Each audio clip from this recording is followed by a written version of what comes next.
Bonjour, bienvenue à toi aujourd'hui. Ça me fait vraiment plaisir de te rencontrer aujourd'hui pour partager avec toi une nouvelle qui est importante dans ma vie, peut-être dans la tienne aussi. Sachant très bien que nous vivons ensemble sous le regard de Dieu, mais pas seulement sous le regard de Dieu, sur l'écoute de Dieu. Le Seigneur nous disait à Myriam, c'est une expérience de providence que j'attends de toi. Je te dirai tout au fur et à mesure. Rappelle-toi toujours, ce n'est pas ton œuvre, c'est la mienne.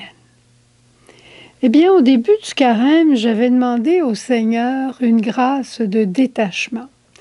J'ai dit, je veux vivre ce carême avec le détachement comme thème de fond. Et dans ma tête, moi, je pensais que je voulais faire du ménage, que je voulais... Tu sais, quand on arrive à 80 ans, il faut commencer un peu à penser que nos jours sont peut-être plus courts. Alors, c'est ce que j'avais demandé au Seigneur.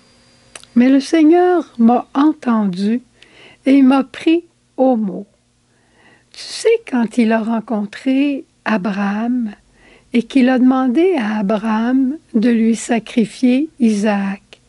Est-ce qu'on peut s'imaginer ce qui se passait dans la tête d'Isaac à ce moment-là? On ne peut pas le comprendre sans le vivre. Mais le Seigneur m'a fait la même demande. Est-ce que tu es prêt à me donner ton Isaac, ton message lumière? Et c'est de ça que je veux te parler aujourd'hui.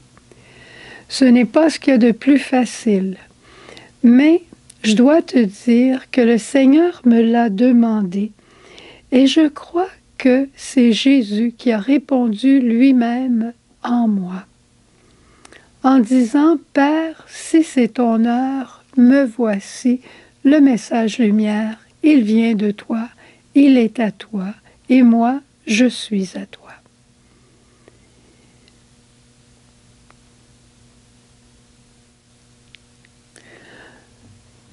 La réponse de Jésus, elle est avec la force de sa foi, de sa confiance en Dieu. Elle est avec un amour qui est beaucoup plus grand que le mien. Et l'Esprit, en même temps que j'ai répondu à cette demande du Seigneur, l'Esprit me montrait comment faire. Dans un vrai fur et à mesure, et sans demi-mesure. Je ne dis pas que je vais faire un message de temps en temps. Je ne dis pas que je vais plus en faire du tout. Présentement, le Seigneur me demande le message lumière de me retirer et de le remettre aux autres. Je vais continuer tout de même à tous les jours à faire les montages, à insérer le temps des neuvaines, à insérer les chapelets, à travailler avec Monique et Jacques à tous les jours à la réalisation, mais sans être devant la caméra.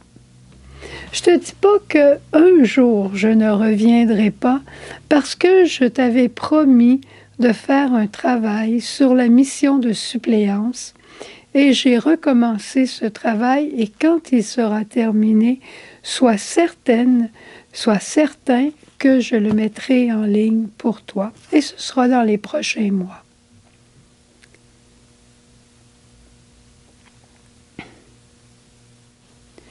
C'est un grand détachement pour moi parce que tu m'es très cher. Le message lumière et chacune des personnes, même si je ne vous connais pas tous de nom ou de vue, je vous connais dans le cœur de Jésus. Et chaque fois que je lisais l'Évangile à tous les jours, je me disais, Jésus, qu'est-ce que tu veux leur dire aujourd'hui? Quand je lisais quelque chose de particulier dans un livre, je disais, ah, ça j'ai hâte de leur transmettre. Vous m'êtes devenu très cher et vous allez demeurer très cher à mon cœur. Mais ma joie, c'est que je vous laisse entre les mains de personnes merveilleuses et extraordinaires. On n'a qu'à regarder Sophie. Sophie, avec son dynamisme de vie, avec son exactitude au niveau de la parole. Anne, qui est en Russie, avec toute sa tendresse, avec toute son affection, avec toute sa bonhomie, et en même temps, elle vous aime beaucoup. Quand je vois ce qu'elle fait pour le message lumière, la même chose que Sophie. Quand je vois Marie-Gabrielle avec toute sa sagesse, avec toute sa compréhension du cœur de l'homme, sa compassion, c'est extraordinaire. Écoutez Joanne, Joanne, elle est docteure en théologie. C'est une vraie joie d'écouter Joanne. Elle nous parle avec exactitude, elle nous dit exactement ce que sont les choses. C'est un maître dans les Écritures. Quand j'écoute René, avec toute sa tendresse, avec tout son pastorat, avec son souci de bien vous partager toutes choses. Comment ne pas s'émerveiller de Alice? Elle est là juste une fois par mois, mais avec toute sa couleur, de femme, de foi, d'expérience, de vie, d'épouse, de mère, de grand-mère.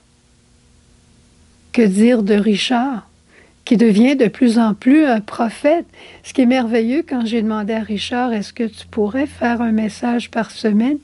Il me dit, imagine-toi que le Seigneur m'avait interpellé à plus d'évangélisation, j'attendais de savoir comment, et voilà que tu m'écris. Merveilleux. Et quand on regarde nos couples, Georges et Lise, qui sont là depuis plusieurs années, avec toute leur tendresse et toute leur sagesse de la vie de Nazareth, Alain, Nathalie, avec toute leur ouverture au monde, Michel et Maryse, avec toute leur, leur connaissance du Christ crucifié et ressuscité. Et que dire de François et de Mado, avec toute leur fraîcheur, avec tout leur émerveillement chaque fois devant la parole de Dieu. Et les derniers arrivés parmi nous, Christian et Marianne, et non les moindres, avec leur sagesse, eux aussi, de Nazareth, le concret d'un jeune couple dans l'éducation avec leurs jeunes enfants, leurs adolescents, c'est merveilleux. Et il y a quelqu'un d'autre qui va venir bientôt et que tu auras la joie de rencontrer. Quand je regarde ces personnes merveilleuses qui vont continuer le message lumière, je m'émerveille. Et je sais que toi, tu vas continuer à les écouter.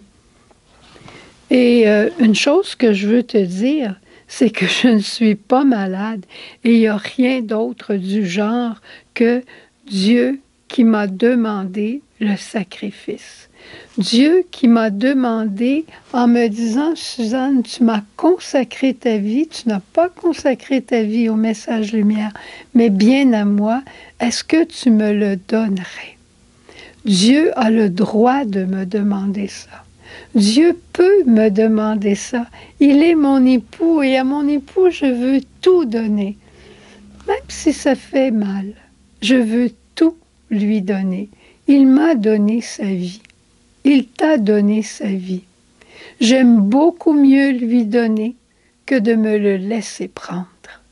En Jeudi Saint, Jésus disait, « Ma vie, nul ne la prend, c'est moi qui la donne. » Eh bien, c'est avec beaucoup de joie et de reconnaissance que je rends le message lumière au cœur de Jésus qui m'a donné pendant toutes ces années.